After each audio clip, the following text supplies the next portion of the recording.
আমো ওই দেখ আমার এদিকে এদিক দাও এদের বাটা কই এদের মুখ মুখটা আসসালামু আলাইকুম আশা করি ভাইয়া পুরো সবাই ভালো আছেন আলহামদুলিল্লাহ আমরা সবাই ভালো আছি দুপুরে রান্না করার জন্য নিচ্ছি একটু চাল নিচ্ছি আধা পটের থেকে একটু বেশি মোটা চাল চালটা আগে ধুমো আর দুপুরে খাওয়া না এখনো কিন্তু খাওয়ানো তো কয়টা বাজে দেখা যাবে না নিম্নে হলো বাজে 3:30 বাজে কতদিনে আচ্ছা যাই হোক চালটা আগে ধুয়ে নি তোমার নামাইলো কেমন এটা আবার আমরা পোলাই কি এখনো ছোট মামি হ্যাঁ এটা গুছাই রাখবি ওটার ভিতরে আমার হলদি মরিচ ভরতে হবে মা আচ্ছা এখন চুলাটা ভাঙবো হ্যাঁ বক্সের ভিতরে এইটা হ্যাঁ এইটা বাইরে রাখলাম আচ্ছা আমি একটু চালিয়ে ধুয়ে নিই নুপুর এমনি টেস্টটা করে বাইরে রাখলাম আমি কোন কথার মধ্যে নাকগুলো এই আমার আবার কইলো সারো কই মানে পিছে কই হ্যাঁ হ্যাঁ কেন মানে ঘরটা তো ঝাড়ু দিতাম না আমার জন্য কটা আমার দাও দাও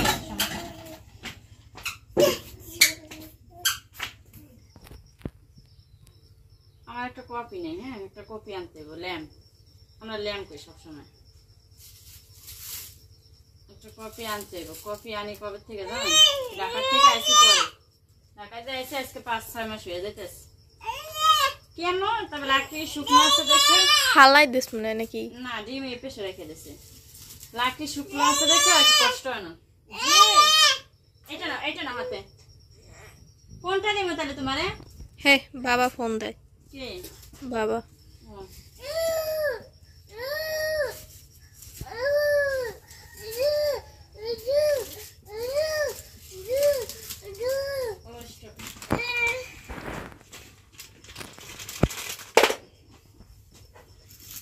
চুলাটা জ্বালালাম আব্বা ফোন দিল আব্বা লাগে কথা বললাম অহনা তোর গরম মানে আমি না করছি কি বেশি গরম হয়ে গেছে খুব তাড়াতাড়ি করছি এতক্ষণ কিন্তু চুলা জ্বলছে তবে এই তাওয়াটা একটু মোটা আছে তো ওই লেগে সময় লাগছে পেস্ট দিয়ে শর্টকাট একবারে কাঁচামরিচ দেই নেই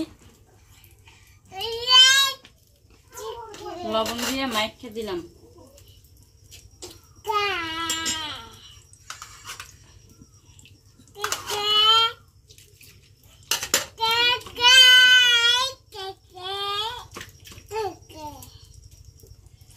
জল খুদায় বাঁচি না আর তো কিন্তু মরে যাবো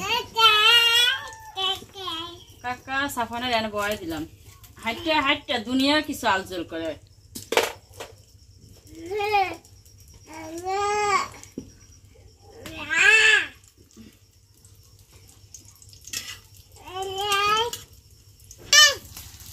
কেমন ওরে বাবা রে বাবু মাথার উপরে গ্যাস লাগিয়ে বই দিচ্ছে না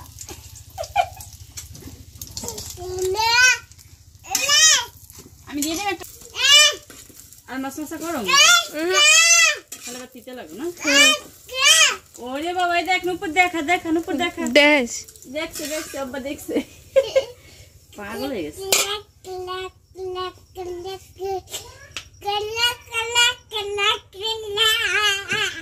অন করা কিন্তু থাক কি ব্যাপার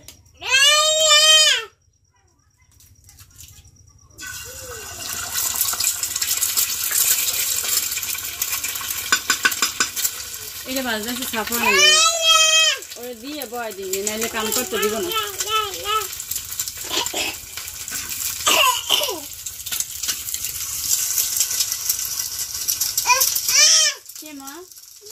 দাঁড়া বাচ্চুলা দিয়ে দিয়েমনি আমার একটা অন্য একটা কিছু দাও ওই 30টা দাও উপরে উপরে দেয় খাওয়াই দেয় ওটা তো কড়া ভাজা করা যাবে না দিবে হালাই এমন দাঁড়াও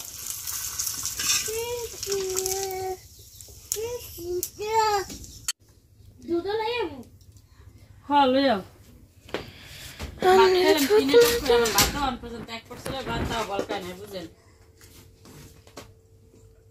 ডিম ভাজছি ডিম ভাজা থেকে নুপুরে দিছি খাইবো না রেমনের একটু দিলাম একটু নিল সাফানরে দিলাম সাফান সব ছিড়াইয়া ভিড়াইয়া চাই পেশে ফালাই দিছে আর খাইনি যা বাকিটা আমি খেলেছি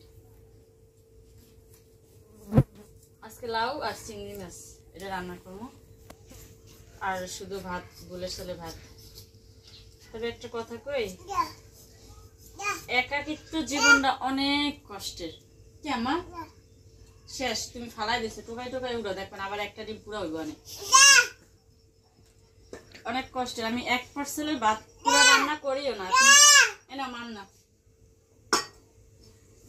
নষ্ট করবো, তো হেফেকে একটা কাজ করতে হবে, নাইলে দেখা যায় কাম করতে দিব না। সাবান ভাঙ্গে চুরে আলাইও না কিছু। মনে করেন এক পার্সেলে ভাত রান্না করি, 3 বেলা খাই, এরপরেও 1 বেলা থাকে, মানে 1 বেলা খাওয়া যায় ওই রকমের থাকে। আর যখন আমাকে বাড়িতে আসছিলাম, মার কাছে যে সময় আসছিলাম, ওই সময় মনে করেন 3 বেলার জায়গায় 4 বেলা খাইছি ভাত। সকালবেলা চা খাইছি, চাল ভাজা, বিস্কিট, মুড়ি যা আসছিল ওগুলো দিয়ে খাইছি। আবার সকালে 9টা-10টা বাজে ভাত খাইছি, আবার 12টা বাজে রান্না বহাইতাম। যে কটা ভাত থাকতাম মা কইতো যে খাইয়া ফেলা, খাইব কেটা হইয়া, তো হ্যাঁ আবার এই কটা খাই লাইতাম। হ্যাঁ, আবার মাঝে মাঝে দেখা যায় দুপুরে ভাত, যেদিনকে 1:30 বাজে 2টা বাজে খাইছি, ওদিনকে আবার আসরের আজানের পর এক ধাপ কাম করে আবারও 2 ভাত খেতাম।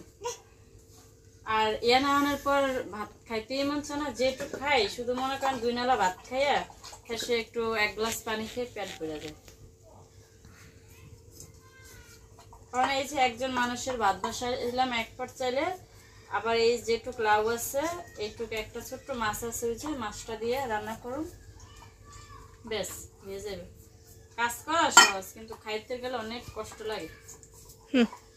এরে বলেন বুয়া। কার? আমার একলা খাইতে মন চায় না, এটা করতে চাইছি আমি। আমি কি অসুস্থ? আমার কষ্ট লাগবে? আমার খাইতে বলে তো কাম করতে মেলা কষ্ট, খাইতে 2 মিনিটও লাগে না। হ্যাঁ তাইলে আচ্ছা, তো কাম করা লাগবে না, তুই এই আমাকে ঘর দিয়ে খাইয়ে খেয়ে যাবি গে। এই হচ্ছে আমার পোলা। আর একটা মনে করেন দাও,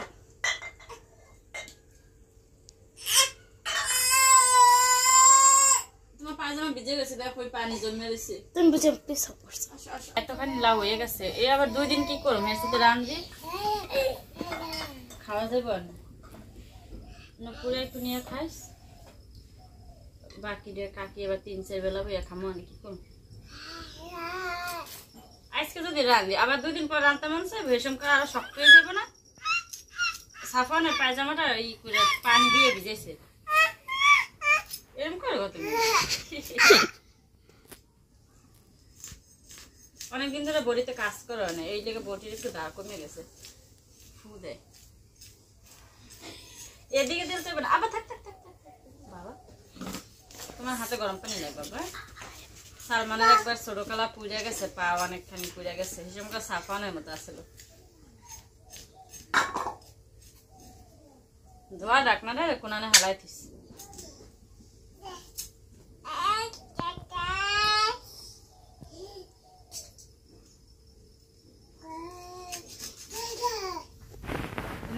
বাবার বাবা ও আর দাঁড়িয়ে থাকলে আমি পাগল হয়ে যাই একেবারে।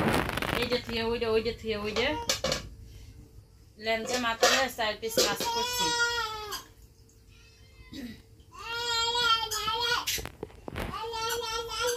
কষাই রাখুন নাকি বাজবেন? বেঁচে মুই বাজা ছাড়া খাইনি। মুখ রাঁধলে আগে মায় কষাই রাঁধতে, এখন বাজে রাঁধে। তোর মা তো সবসময় সব মাছই রাঁধতে কষাই। ইস, টাকি মাছ, শিং মাছ, শোল মাছ, ইস করস কা। এই 2 টুকরা ডিম হচ্ছে। কারণ কি করবো জানেন, ভাতটা নামাই ধুয়ে তাড়াতাড়ি তরকারি বসাম, এতে করে ভাতটা ফুলতে থাকবে না, নাহলে একটানা জাল দিলে আস্তে আজান পাড়া হয়ে যাবে, আমার ভাত হইতে কি এরপর আবার সন্ধ্যা হয়ে যাবে। আমার কাপড় চোপড় বাইরে, সাফানে ধোয়ানো মোছানো, শীতের পোশাক পরা নিয়ে অনেক ঝামেলা করা লাগবে। আচ্ছা অনেক রাহি। এবার সাফানের কাপড় চোপড় পরাই রেডি করে দিলাম, গেল গা। কাপড় পরতে চাইছিল না, বলতে আসছে, আমি বলছি চিপস আনতে যান, তারপর পরছে। সব কিছু যেমন তেমন পড়তে চায়, ওই যে মোজা পড়তে চায় না একদমই। আমার বোনের কাছে গেছে ব্যাটের লেগে। তো আমার রান্না শেষ, পুরো সব বিছানাগুলো ঝাড়ছি, ঘর দুয়ার ঝাড়ু দিচ্ছি, ঘরের ভিতরে অন্ধকার। প্রয়োজন ছাড়া লাইট আমি অফ করে রাখি, যে সময়টা প্রয়োজন পড়ে ওই সময়টা শুধুমাত্র লাইটটা জ্বালাই। তো এখনও কিন্তু আগুন একদম ধাউ ধাউ করে জ্বলতে আছে। থালাবাটিগুলো ধুমেন্দে ঝাড়ু দিয়ে ফেলাইছি, সাফান দেন পানি ফালাই একখানি করছে। তো এখানে উপরে কাগজ দেওয়া কিনা আগুনের তাপে আর সমস্যা হয় কি জানে। এখানে হচ্ছে গিয়ে ভাত রান্না করে রেখে দিচ্ছি। অবশ্য আমি এই কলের পানি দিয়ে ভাত রান্না করি, এই জন্য ভাতটা দেখতে হলুদ দেখা যায়। তো আজকে থেকে ওই পুকুরে পানি দিয়ে রাঁধতে হবে, নাহলে ভাত ভালো লাগে না। এখানে একটু ভাতের ফ্যান রেখে দিছি সাফওয়ানের জন্য, ও কোনো কিছু খানা দেখি ফ্যানের সাথে একটু ভাত মিলিয়ে খাওয়াইতে পারি কিনা। তো ওরে তৈল গরম করে চুলায়, তারপরে ওরে মালিশ করে পুরো শরীরে মাইখা বুকে পিঠে তারপরে যে খেলতে পাঠাইলাম। আর এখানে যে দুধ গরম করে রেখে দিছি সাফওয়ানের জন্য। এইখানে এই যে লাউ রান্না করছিলাম, সেই লাউয়ের তরকারিটা কি বাটিতে করে বাইরে রেখে দিছি। গরম হলে মানে ঠান্ডা হলে তারপরে একটু ঢাকতে হবে, গরম ঢাকলে আবার নষ্ট হয়ে যেতে পারে।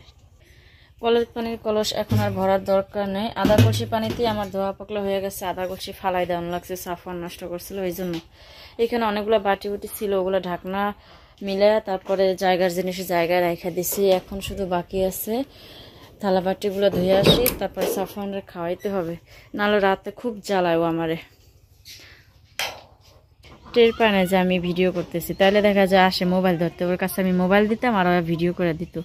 তো এই যে থাল বাসন অল্প কটা মাত্র, ওইগুলো ধুয়ে ফেলাই। আর কন্টির গোড়া পানি এনে রেখে দিচ্ছি আরও একটু পরে, তারপরে এই গাছের গোড়া দেওয়ার লেগে।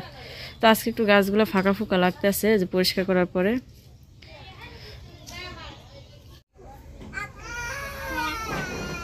কতদিন ধরে আমার গাছগুলোর একটু পানি দেওয়া হয় না, আমি আসি পরে একটু দিতে আসছি আজকে 2-3 দিন ধরে। ধরো তুমি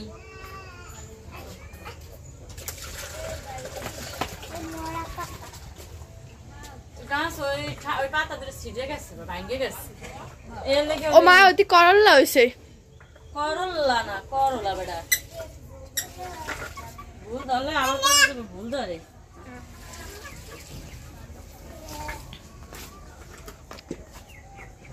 দিয়ে দাও, বেশি দিন সকালে বিকালে দিতে আসি, তার সাথে 2 দিন দিয়ে যা শেষ। একটাই এসে একটা আর ওই যে পড়ার অভাব নেই, এই যে দাস না পড়া চোখে পড়ে না, এই একটা আরো কি দেখলাম এদিকে উড়ির মাথাতে সবই করা, ওই দেখ